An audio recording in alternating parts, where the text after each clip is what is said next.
What do the shapes of titration curves tell us about the strength and nature of acids?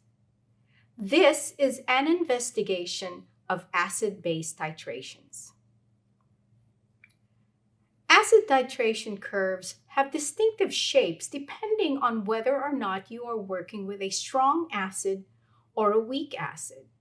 But are these shapes only influenced by the strength of the acid? In this lab, we will be examining the titration curves of a strong acid, a weak acid, as well as a polyprotic acid. In the end, we will relate the information that we get from these titration curves to their Ka values. As you can see, to set up this lab, we are using a wireless drop counter as well as a wireless pH sensor. We have set up a syringe assembly that comes with a wireless counter, and in that syringe assembly, we have filled it with 0.1 molar sodium hydroxide. That is our titrant. That sodium hydroxide has been prepared from solid sodium hydroxide pellets and has been standardized at 0.01 molar concentration. The pH meter, the pH sensor itself has been rinsed with water and is actually ready to go at this point in time. Let's talk about the acids that we're going to be examining today. We have a sample of hydrochloric acid, a sample of a weak acid, acetic acid, and a polyprotic acid, phosphoric acid. Now, each of these acids has a concentration of approximately 0.1 molar. And the reason that I can't tell you exactly that they are 0.1 molar is because I simply diluted some stocks that we had in our chemical closet in order to make these samples. So really, one of the activities that you could be going for today is to actually use the information that we have to calculate the actual concentration of each of these acids. So we are now ready. We've got our sodium hydroxide titrant.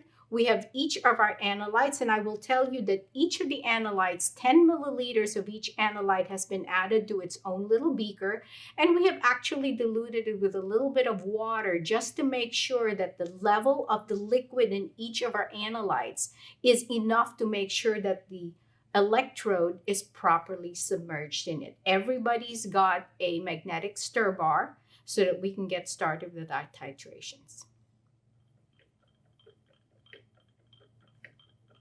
We are now ready to do our first titration.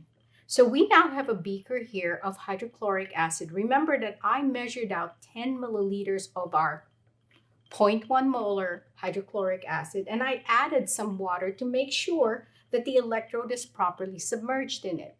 My quick question to you is, why doesn't it matter that we added water to our hydrochloric acid solution? Okay, so keep that in mind. Let me tell you what's going on with the titrant. You can all probably see that there are two stopcocks in here. When I filled up the syringe assembly with 0.1 molar sodium hydroxide, I made sure to regulate the drop speed using this upper stopcock. The drops will be coming out at approximately 2 drops per second. In addition to that, my on-off switch is going to be this lower stopcock. I have already turned on SparkView, and I have paired both my drop counter and my pH sensor with SparkView. And it is a very simple graph. It's just pH against the volume of fluid in milliliters. So this is the volume of sodium hydroxide, the volume of sodium hydroxide being titrated in per mil. Okay, so let's get started here. I will turn on the start button, but as you will see, no drops will be counted until I actually turn on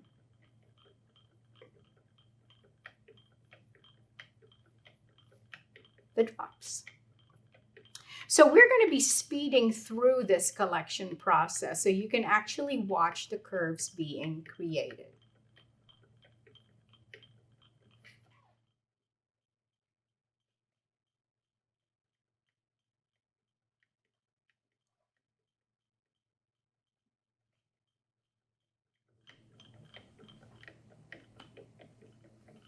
So our HCl titration is now done. We will now shift so that we can do the titration profile of the weak acid, which is acetic acid.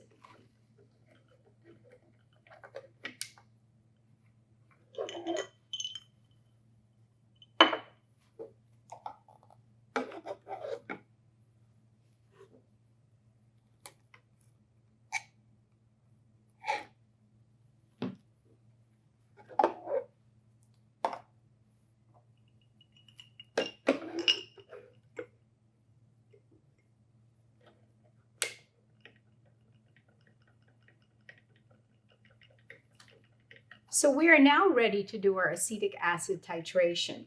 I'm going to press the start button once again. I'm going to get a blank screen and I'm going to turn on our little on-off stopcock. And we are off and running.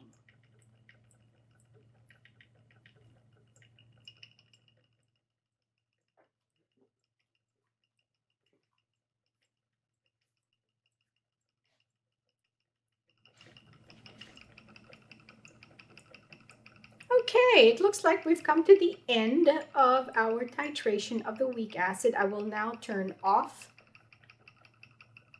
the titrant. Turn this off. And we will switch to our last acid for today. Before that, we will rinse our pH sensor, hose it down nicely.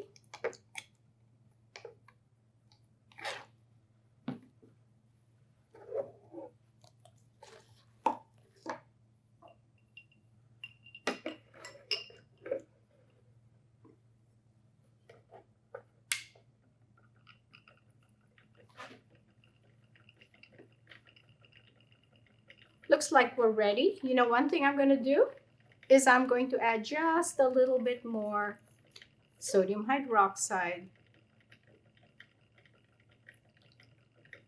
to our reservoir, just to make sure. Okay, we're ready to rock and roll. So I'm pressing the start button, and once again, nothing will register until I actually turn on the titrant. And we're off.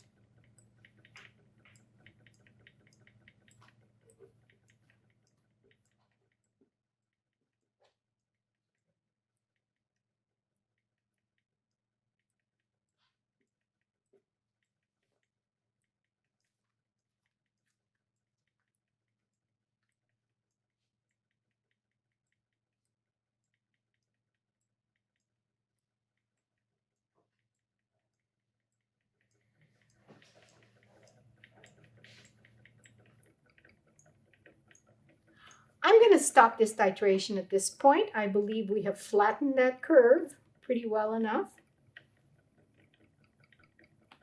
Let's turn this off. Let's pull up all of our three curves today.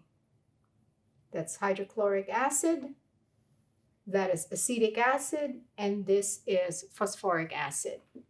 Now we are ready to do our analysis.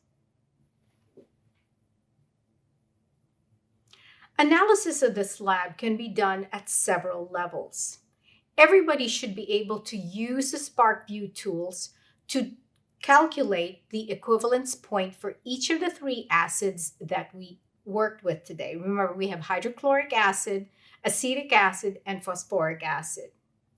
In addition to that, you should be able to calculate the concentrations of each of our acid samples based on a standardized sodium hydroxide solution. We used a 0.1 molar sodium hydroxide solution. For more advanced students, you want to be able to take that equivalence point and determine the half equivalence point. Why is that important? It is from the half equivalence point that you will be able to derive the Ka of an acid. For weak acids, that is a very important number because it tells you how much of that acid is going to dissociate in water. In addition, from the Ka, you should be able to calculate the pKa of these acids.